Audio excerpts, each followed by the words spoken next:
Hello, I'm Mark Pruitt. Welcome to the CB&Q in Wyoming. Today is August 3rd, 2020, and this is layout update number 9. I got my workbench set up here this month, so I no longer have any excuses for not making progress.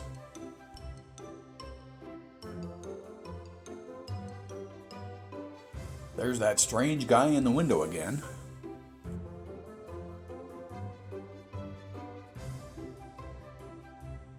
And here's Casper. Superficially, it looks a lot like it did at the end of last month, but there has really been quite a bit done during July. Let's take a look. This was the state of affairs with Casper on July 3rd. Each section had been placed on the benchwork, aligned and fixed in place, but tracks were all split at the section breaks and there was no power anywhere. The first order of business was to provide power. I left off last month looking for my spade connectors for the bus wires. After looking all day, then all over town for replacements, I finally resorted to using ring connectors I had on hand. They were a bit too big to fit between the barriers on the barrier strips, so I had to surgically alter them so they did fit. After I had all but about 4 of them done, then I found my cup full of spade connectors. Isn't that just how it goes? Oh well. With the bus wires reconnected, I turned my attention to the top of the layout, especially the engine terminal. I dug out the box with removable roundhouse roof sections in it, I knew where that was, and put all of them back in place. There, doesn't that look nice? Yeah, it did, after I vacuumed the permanently installed sections. They were a mess. This is what the roof looked like before I vacuumed. The light gray sections are the ones that are glued in place. That's dust. The entire layout was covered with a heavy layer of dust picked up from the time the layout was disassembled in New Jersey until it was reassembled in Casper. Not a big problem though. I just vacuumed the entire top surface of Casper. I had to stop once to clean the filter. The dust clogged it up. Once the layout was clean, it was back to working on the power again. I built these handy-dandy little shelves for my DCC system out of scrap 2x6s I had in the garage. In New Jersey, the system just sat on a paint can and was alligator clipped to the bus wires. Not this time. By July 8th, I had power to the center section of Casper again, so I unboxed the Loco and put it on the track. I filmed it rolling along and posted a very short video called The First Locomotive Move in Casper. If I remember, I'll put a link in the description for anyone who wants to watch the full thing. By July 10th, I was making good progress splicing tracks back together at the section breaks. I was moving along pretty quickly until I ran out of rail joiners. Of course, being out here in the middle of nowhere, I had to order them online. Reconnecting tracks came to a screeching halt for nearly 2 weeks. Not to worry though, I busied myself with reconnecting all those loose feeders you saw earlier to the barrier strips on the L girders under the benchwork. On the 14th, I spent several very enjoyable hours walking the Casper Rail Trail through downtown Casper. This was the right-of-way of the Chicago and Northwestern for about 100 years, and after the Union Pacific abandoned it in the late 1980s, it was converted into a really nice rail trail through town. Also about this time, a friend from the local club traded me 100 semi-scale wheels for my standard metal wheels. After he bought the semi-scale wheels, he discovered that their .088-inch wheel tread widths didn't care for the frogs on his Atlas turnouts. I knew they ran fine through my Fastrax turnouts, so I brought home about half of them to swap out with my .110-inch tread wheels. The tank car on the left has the new thinner treads. Don't they look great? By the 18th, I just couldn't stand it anymore, so even with 2 classification tracks still unspliced, I unpacked all my rolling stock and populated the yard. Most of my steam locos went into the roundhouse. Finally, the rail joiners arrived, and by July 25th, I had all the tracks spliced back together, both in the classification yard and the connections to the engine terminal. Casper was whole again. On the 28th, I cleaned off the top of the Casper benchwork, horizontal surfaces, you know. In this picture, built on the plywood at the far right, is the beginning of the Franny Oren yard, salvaged from the New Jersey layout.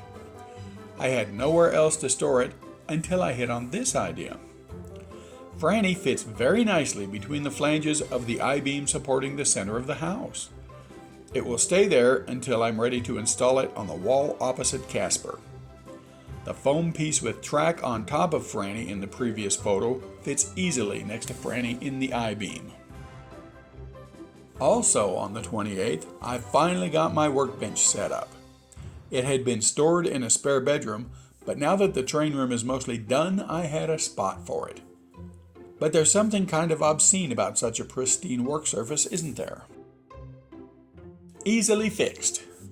I unpacked all my workbench tools and supplies and filled the drawers and work surface appropriately.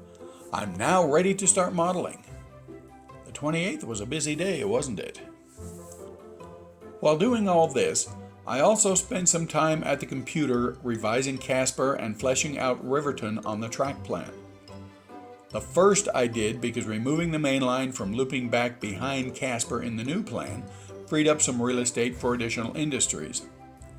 The latter I did because I needed to figure out exactly how the Chicago and Northwestern line between Riverton and Lander, which runs along the wall above Casper, would be arranged. So here's the updated Casper plan. New industries are labeled in red. These include, from left to right, Schultz Walker Company Grocers, Natrona Transfer Storage and Fuel, Team Track, Rocky Mountain Drilling Company, Natrona Lumber, and Wyoming Concrete Producers. All of these were real industries in Casper in 1939. And here's Riverton. All of these industries really existed in Riverton around 1928. I got this information off of a set of Sanborn maps. Casper's I got from a Casper directory at the Natrona County Library. The depot to the left will be just above the rightmost end of the standard refinery loading racks in Casper. The rail head of the track over Casper will be 62 inches above the floor. Now I have enough information to install it before I begin building either direction out of Casper, which will lock Casper in place and render the casters functionless. On July 29th, with Casper now fully functional, I made a video of the first train assembled in Casper Yard on this layout. Here are a few excerpts. Like the first Loco movie, if I remember, I'll put a link to this video in the description. If I forget, it's in the CB&Q V5 video clips playlist.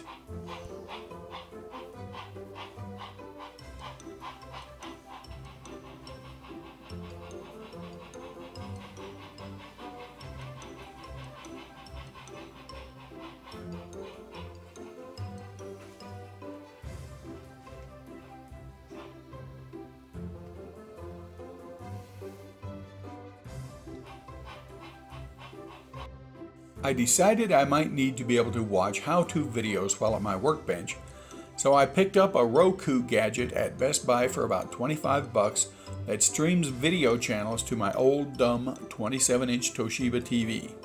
Works great! I got started building a new turnout and was able to follow along with the video instructions on Fast Track's YouTube channel. Here's that turnout under construction. And here it is yesterday, finished and ready for installation. Set roughly in place on the layout, these two switches' diverging routes lead to the reefer icing tracks. The straight route leads finally to the new Schultz Walker and Company Grocers. And that concludes this month's update. During August, I hope to get some of the new tracks laid in Casper. I'll need to build 3 more turnouts to finish that. I'd also like to get the single track of the Chicago Northwestern between Riverton and Lander placed above Casper, but that may be a bit too ambitious. It will require a backdrop behind that line, plus laying track and adding scenery. I probably won't finish it, but I will get started. Thanks for watching, everyone. Stay healthy, and I'll see you next month.